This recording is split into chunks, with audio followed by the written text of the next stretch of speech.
es un introductorio, pero yo sé que como ustedes ya traen bastantes avances en estas áreas, me la voy a poder aventar un poquito más ágil, ¿vale?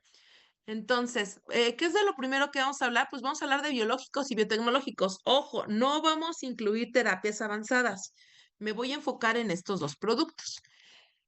¿Qué es lo importante, chicos? Pues nada, que vamos a ir hablando de lo que son los medicamentos biológicos y biotecnológicos. Y estos se van a diferenciar de la farmoquímica por el tamaño del fármaco activo, del fármaco que está participando, ¿sale? Son diferentes. ¿Qué es lo primero que vamos a hablar? La normatividad. Para la regulación sanitaria hay tres orígenes, que puede ser el químico, que es el farmoquímico, el biológico o el biotec. Para los químicos tenemos medicamentos genéricos, moléculas nuevas o medicamentos huérfanos. Para los biológicos tenemos las mismas y para los biotecnológicos la diferencia es que vamos a tener acá los medicamentos biocomparables, ¿sale? Eso es lo importante, que vamos a tener el biocomparable. No va a ser genérico, va a ser biocomparable. ¿Qué es importante? En 2014 surge la norma, la 257, y nos va a hablar de materia de biotecnológicos, pero esta norma nos va a pedir que nosotros trabajemos de acuerdo a el marco o que prioricemos en el marco regulatorio. Y el marco regulatorio de biotecnológicos empieza en el 2009 con la Ley General de Salud, cuando metemos lo que es la definición de lo que es un medicamento biotecnológico. ¿Y cómo se va a obtener el registro sanitario? Hablamos de las tres categorías: innovador, referencia y biocomparable. Y vamos a hablar de todo lo que son las funciones de los grupos de trabajo, o se establecen las funciones de los grupos de trabajo para poder hacer las autorizaciones. ¿Qué es importante? Medicamento biotecnológico es una sustancia que es producida por una biotecnología molecular. ¿A qué nos referimos con esto? Que va a ser la primera que se está manipulando. El biocomparable no tiene que ser el innovador. A diferencia de la farmoquímica, el biocomparable es una referencia que yo, regulador, he decidido que tiene los mejores términos de seguridad, calidad y eficiencia. No que tiene lo más padre del mundo, ni que fue el primero en registrar.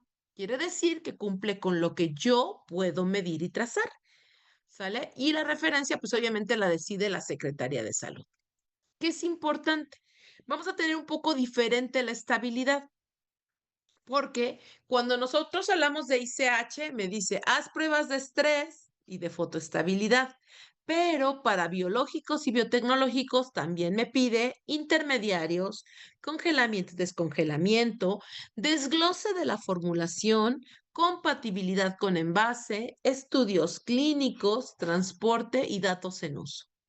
La parte del sometimiento o del registro sanitario es la misma que para las moléculas farmoquímicas. Sin embargo, la de posaprobación me va a pedir un seguimiento bien cercano y que reporte cualquier cambio de forma inmediata. ¿Por qué es importante esto, chicos? Por la dimensión de las moléculas. La molécula de paracetamol, muy pequeñita, muy chiquita, esta molécula cabe muchas veces aquí, que esta es una molécula biológica, una hormona, ¿sale? Esta es una biológica. Esto que tenemos aquí está en un pedacito aquí. Y el biotec, que sería este, que es una IgG, por ejemplo, esta molécula es un puntito de por acá. Y esta de aquí es un ramito de por acá. Entonces, nosotros tenemos la magnitud o la relevancia de que estas moléculas son muy grandes, muy pesadas. Estas las reportamos en gramos por mol, estas las vamos a reportar definitivamente en Daltons. Esa es la gran diferencia. Chicos, ¿se acuerdan cuál es la regla de los 5 y sí? No, ¿No? ¿Se acuerdan que al principio del semestre había platicado ya anteriormente que por favor revisaran la regla de los 5 para poder platicar un poquito cuando llegáramos a esta parte? no. Sí, ¿no? Ni idea. Ok. La regla de los No, 5 de no. Lipinski, que la debieron haber visto en segundo semestre, hablamos de 5 comportamientos que nos van a hablar directamente del cómo es un compuesto en cuanto a cuestiones biofarmacéuticas. Pero también nos habla un poco del comportamiento en estabilidad. ¿De qué nos habla la regla de Lipinski? La regla de Lipinski dice que aquellos productos que tienen de 5 donadores de enlaces de hidrógeno, menos de 10 aceptores de hidrógeno, un peso molecular de menos de 500 unidades Daltons y un log P de menos de 5 tendrá una buena biodisponibilidad. Pero también esto nos habla de una buena estabilidad. ¿Por qué? Porque entre más pequeña es la molécula, es decir, entre menos donadores de enlace tiene, menos aceptores de hidrógeno tiene, es más pequeña la molécula y su solubilidad está favorecida, pues tendrá mejor estabilidad. Cada vez que nosotros hacemos la molécula mucho más grande, estamos hablando de moléculas muchísimo más complejas. Y cuando estas reglas se llegan a violar, pues obviamente tendremos que hablar nosotros de que cada vez es muchísimo más fácil que sean inestables. ¿Sale? Eso es lo que más nos está tratando de explicar la regla de Lipinski, la regla de los 5. ¿Sale? Entonces, ¿se entiende esa regla?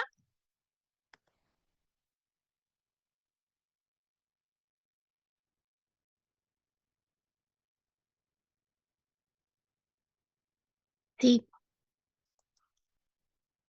Ok. Digo, sí está un poquito así como que creo que estamos medio románticos o ya se les acabó la pila. Ya nada más nos quedan como 15 minutos de clase, chicos. Vamos a retomar la presentación, porque creo que ahí se me pierden menos. Ok. ¿Qué es importante o por qué tenemos que revisar la estabilidad de los productos biológicos o los medicamentos biológicos o los biotecnológicos? Uno, porque cuando nosotros hablamos de estabilidad farmoquímica, normalmente hablamos solamente de esta parte, de la entalpía. Sin embargo, cuando hablamos de moléculas biológicas o biotecnológicas, también hablamos nosotros de la afinidad química y la afinidad molecular. Hablemos de la factibilidad y de las interacciones intermoleculares y hablamos de mecanismos de unión al interior de la molécula. Precisamente por eso es por lo que es un poco más complicada hablar de su estabilidad. ¿Sale? Para ahí vamos a ver diferentes estrategias. Podemos hablar de lo que son los manejos de anticuerpos o podemos hablar de las rutas, por ejemplo, que pueden ser un poco de predicción química. Sin embargo, aún las moléculas de predicción química dan problemas. ¿Qué incluimos en los biológicos, chicos? Pues bien fácil, hablamos de proteínas, MAPS, los anticuerpos monoclonales, los sistemas de proteína conjugada, los polipéptidos, esos están súper ahí. De hecho, hay sistemas de fermentación para generar péptidos y polipéptidos. Hablamos de biofármacos, que son las macromoléculas. Normalmente pueden ser expresiones de diferentes recombinantes o pueden ser productos de plasma sanguíneo, vacunas, inmunoglobulinas, hasta extractos alergénicos. Entonces, de ahí la relevancia de lo que son los biológicos.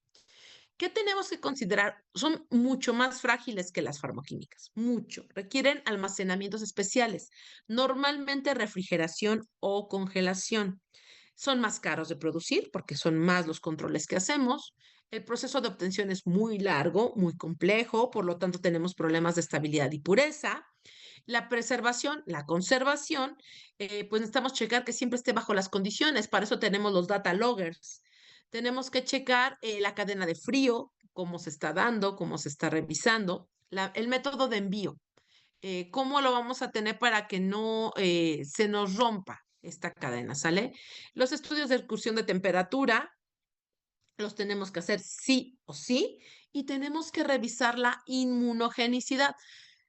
Chicos, ¿saben lo que es la inmunogenicidad? no. Ok. Cuando va a haber un rastro que va a dejar la molécula al ser administrado, que posteriormente nos va a generar una reacción.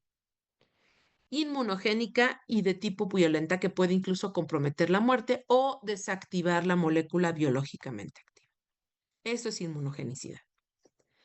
¿Por qué es importante, chicos? Pues porque vamos a necesitar nosotros diferentes pruebas, no solamente una. Aquí están en laboratorio sufriendo por un método analítico indicativo de estabilidad por uno. Para biológicos y biotecnológicos necesitamos montar más de uno. Normalmente lo que primero que revisamos es su estructura y su secuencia, que no se cambie. Es decir, hacemos un mapeo. Puede ser de los aminoácidos, como anda el grupo nitro, como anda el grupo carboxilo. Podemos checar toda la secuencia de péptidos o ver las bases de carbohidrato que no se alteren. Después tenemos que checar la pureza. Si bien es muy común utilizar HPLC en fase reversa, también es muy común hacer cromatografía de exclusión, cromatografía de gases, fluorescencias, inmunoblots, endotoxinas y pruebas de DNA. ¿Por qué no se hace una sola? Pues porque son moléculas muy complejas. Normalmente hacemos nuestro mapeo de péptidos en dos sentidos, para ver que no hay cambio de estructura, pero tampoco cambio de identidad. Y aquí la podemos hacer por una electroforesis o una inmunoelectroforesis, ¿sale? Y puede haber el cambio de carga, y otra vez el cambio de carga lo vemos por es inmunoensayo fluorescente o puede ser por un inmunoensayo de cromatografía.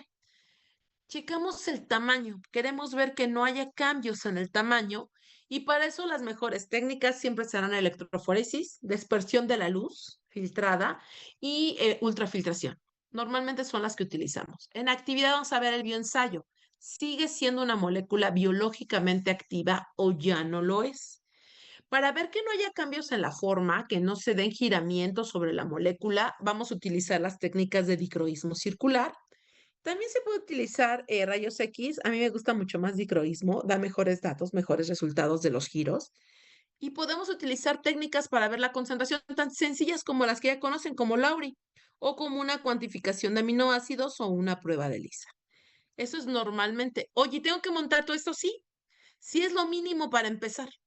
Y así, lo mínimo para empezar a caracterizar. ¿Cuáles son los problemas más comunes, chicos? Todos. Todo lo que hablemos en farmoquímica, todos esos le pegan a biológicos y biotecnológicos. Y todos Todos pueden pueden ser ser. todos al mismo tiempo y en todas partes. Entonces, es importante que nosotros consideremos que los biológicos y los biotecnológicos se degradan de verlos. Les pega la luz, el aire, el calor, la agitación. ¿Qué pasa? Pues va a interrumpir a las proteínas y va a generar rutas de degradación múltiples. No es una ni dos, pueden ser varias, muchas al mismo tiempo. Lo importante es que no cumplen con comportamiento de Arrhenius y generan algo que le llamamos degradación colaborativa. ¿Qué es degradación colaborativa? Yo puedo generar que el de al lado se empiece a degradar y se degrade más rápido o más lento dependiendo de mi humor. Entonces, por eso es importante monitorear la estabilidad de biológicos. ¿Qué es importante? Vamos a tener que monitorear la molécula. Entonces, la biomolécula siempre va a acompañar sus datos in vivo y sus datos de preformulación. Hago mi formulación como la hacen normalmente y voy a hacer los estudios de estabilidad evaluando las rutas más favorecidas. Para farmoquímica hablábamos de hidrólisis ácida, básica, oxidación, temperatura, humedad.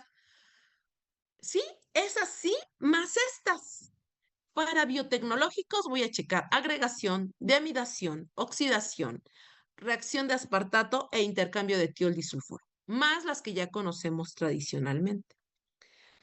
Muchos de los desarrolladores dicen con liofilizar ya la libras y pues sí la puedes librar un poquito siempre y cuando tu proceso de liofilización esté perfectamente válida. ¿Sale? ¿Qué factores van a modificar la estabilidad física y química, chicos? Pues muchos. Entre ellos, normalmente, ¿qué modifica el pH? Aquí, perdón, es fuerza iónica. No sé qué le puse, ya andaba yo muy rara. Em, la temperatura, la presencia de oxígeno, pero también la agitación en los tanques, la fuerza de corte, cómo andan mis interfaces, la congelación, obviamente, la cadena, la liofilización y la humedad. ¿Y qué es como lo voy a monitorear químicamente? Que no tengas cambios en estos grupos de aminoácidos. Por ejemplo, para deamidación la que más cambia es una glicina. El aspartato para una proteína de escisión es la que más se modifica. En una oxidación la metionina es la que más le pega. ¿Quién cambia Cambia mucho? mucho, tío. Tiol-disulfuro, la cisteína. Y voy a checar que no haya cambios conformacionales, es decir, que se rompe, se despliega, se abre o se pliega la molécula, que no se le peguen nuevos aminoácidos y que no absorban nada del ambiente. Eso es de lo que yo voy a tener que checar. ¿Dónde dice cómo lo hago, chicos? Pues en la Q6B. La Q6B me va a decir cuáles son estos criterios o estas pruebas que voy a tener que hacer yo para ver la estabilidad. Específicamente para la parte de estabilidad, la Q6B me va a mandar a la Q5C y me va a decir que la degradación de este tipo de productos puede ocurrir durante el almacenamiento y que yo tengo que establecer qué pruebas voy a hacer y qué métodos van a ser indicativos de estabilidad para garantizar que puedo monitorear. Y me va a pedir en la Q10 que yo establezca una estrategia de control. Y estos son controles planificados. No me da la opción de inventármelos, tienen que Que ser se planifica. planificados para ver el desempeño y la calidad de mi producto, para garantizar la identidad, la calidad, la pureza, la seguridad y la potencia de mi fármaco como el control de calidad, pero también como requisito de estabilidad. Entonces, yo tengo que demostrar siempre que hago este tipo de estudios, identidad, calidad, pureza, seguridad y potencia, sí, que es lo que ya veíamos acá. Justo es lo que nos está pidiendo la Q10. ¿Sale? ¿Qué es importante, chicos? Pues que a veces cuando nosotros hacemos productos, los biotecnológicos son tan sensibles, los biológicos son tan sensibles que apenas los expones un poco, pueden modificar o reaccionar, obviamente, con sus sistemas. Y cuando los sacas, puedes ir viendo cambios totalmente notorios en horas, en minutos, en días. Entonces, por eso es bien importante que ustedes siempre tengan como principio que puede haber cambios. ¿Estos cambios qué son o a qué se pueden deber? Alteraciones moleculares, a cambios en la secuencia de aminoácidos, a cambios en la estructura, alteraciones, si son de amidación, oxidación, glicolización, y queremos ver determinar cambios específicos que le van a poder ocurrir a nuestra molécula, porque esos van a ser Hacer los los que que nos nos ayuden ayuden a... a predecir cómo van a ser los comportamientos cinéticos. Para eso nos van a servir. Para los productos biológicos y biotecnológicos, podríamos decir, todo es tan fácil como que los envases correctamente. El problema es que si la farmoquímica reacciona con todos los biológicos le dicen, quítate que ahí te voy.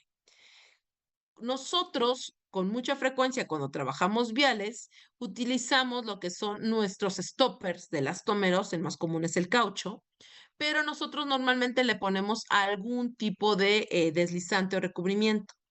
Eso normalmente da problemas. En las jeringas precargadas, en esta zona, normalmente ponemos aceites de silicona para que no tengamos problemas con el producto y que obviamente lo que son nuestros cauchos deslicen cuando se administran. El mayor problema, chicos, es este. Cuando nosotros en En el el sistema sistema cierra. cierre contenedor, cuando agregamos aceite de silicona, se generan agregados. ¿Cuál es el problema de los agregados? Pues que te friegan la estabilidad del producto. Ese es el principal problema. Pueden dar repercusión en dos casos. Los más documentados es que pierdan actividad o que te generen problemas de actividad precisamente porque hay una deactivación, una desactivación de lo que es el principio activo o los cloudings o nublados, se ven como nubecitas dentro del vial, ¿sale? Entonces, estos son dos problemas y el otro es la inmunogenicidad. Oye, ¿te Te puede puede precipitar? precipitar, Sí. sí. ¿A qué se debe? Precisamente a que ahí está habiendo una incompatibilidad. Y bueno, ¿qué pasa si hay incompatibilidad? Pues nada, que puede morir el paciente. Precisamente por eso es tan relevante. ¿Qué es lo más relevante según algunos de los estudios cuando nosotros tenemos este tipo de productos? Que podemos generar extractables. Y esos extractables tienen diferentes formas, que pueden ir desde compuestos que ya no son biológicos no son activamente biológicos, o productos que se van a precipitar o van a mutar en tal forma que van a perder la potencia. Entonces, ¿qué es relevante? Monitorea todo. Por eso estamos checando todas las características al mismo tiempo y evaluando todo el tiempo la calidad de este tipo de productos. ¿Qué son los extractables y qué son los lixiviables? Pues los extractables pueden migrar al producto. Eh, Oye, pero yo veo que extractables, pues prácticamente es lo mismo que lixiviables. No. Los compuestos extractables, chicos, van a ser aquellos compuestos, sean orgánicos o inorgánicos, que pueden ser liberados del sistema cierre contenedor en condiciones de laboratorio normales, lo que te pasa toda la vida. Y los lixiviables van a ser aquellos compuestos que van a migrar del sistema en condiciones aceleradas o exageradas, pero Pero la cuestión es lo que van a generar como daño, ¿sale? Unos son liberados y otros migran. Son diferentes mecanismos, de ahí la relevancia. Y esos pueden ser por mecanismos de agregación, de formación de partícula, de daño de proteínas, por la silicona que ya hablábamos, el aceite de silicona es súper dañino para ese tipo de productos. Y también hay que ver qué tipo de materiales corresponden a mi sistema cierre contenedor. ¿Por qué nos preocupan? Pues porque pueden ser tóxicos, pueden ser carcinogénicos, inmunogénicos y porque definitivamente comprometen la estabilidad del producto. Por eso nos preocupan. Hace unos años, en el año 2006, la FDA reportó un cambio que es de los primeros y de los más bonitos documentados por una formulación liofilizada que tenía un mecanismo con el cual una metalonoproteinasa causaba la degradación del fármaco. Oye, ¿y de dónde venía? Pues es precisamente del tapón de goma. De ahí se estaba haciendo la liberación. ¿Y qué es lo que pasaba? Pues degradaba más rápido la proteína. ¿Cómo lo resolvemos? Obviamente, un catión metálico es un metal, mete un agente quelante en la formulación. Eso es lo realmente importante. Tú tienes que ver cuál es el problema, pues un metal, el metal con que lo atrapas, pues con un quelante. Y ese fue uno de los primeros casos que está documentado. Ahora bien, ¿qué pasa, por ejemplo, cuando nosotros tenemos una formulación de lisosomas? Pues ahí lo que importa es el cableado o el clavado, como ustedes lo quieran manejar. Normalmente le dicen ustedes, creo que más en la planta como el clavado, también se le dice cablear. Eh, ¿Qué es lo que va a pasar? Pues que obviamente las condiciones van a favorecer las interacciones y las reacciones químicas. Entonces, en productos donde nosotros colocamos el aceite de silicona, pues obviamente hay efecto porque está habiendo reacciones y esas van a comprometer la calidad del producto. ¿Qué excipientes puedo emplear yo, chicos? Para poder trabajar, por ejemplo, con un buen biológico, un buen biotecnológico, de manera segura. Esta parte no me voy a meter mucho porque seguramente ya la manejan muy bien de Tecno 3. Entonces, ¿qué es lo más relevante para mí? Siempre meter un crioprotector, eso me parece fundamental. Sobre todo recuerden utilizar un azúcar no reductor, son los que más me gusta recomendarles. ¿Por qué? Pues porque resulta ser que los reductores les dan mucha lata y utilicen un escudo estérico, el que ustedes decidan. A mí me gusta mucho meter albúmina, PEX y Extrans. Me gusta mucho pegilar las moléculas. Creo que es una de las estrategias más fuertes de protección que tenemos, la pegilación, y si no, en algún caso, pues un reemplazo de aminoácidos. Insisto, esa ya parte no me detener mucho porque Tecno 3 la deben traer súper afinadita. ¿Qué es importante? Chequen la desnaturalización. Necesitamos ver la interrupción que no se dé, ¿sale? Nosotros no queremos que una molécula se pliegue, pero tampoco que se despliegue. La desnaturalización, chicos, es irreversible, ¿sale? ¿A qué se debe a calor normalmente? A presencia de cambios de pH, a compuestos orgánicos reductores. los azúcares le pegan, al sistema cierre de contenedor cuando trae metales pesados, a que tu sistema se agitó mucho y tal vez a que tus enlaces covalentes y no covalentes en la formulación están modificando. Obviamente, digo, me queda clarísimo que cuando ustedes revisaron Tecno 3, hicieron revisión de cuáles son las estructuras químicas y con ello pueden hacer una buena elección de cuáles compuestos tienen comportamientos covalentes y no covalentes como estrategia de protección o de resguardo de sus principios activos. ¿Hasta aquí vamos bien, chicos? Sí, profesora. Sí, Vale, profesora. perfecto. Muy bien, chicos. Bueno, había dicho que al cuarto ya me pasé. Voy a dejar la presentación hasta aquí. Les voy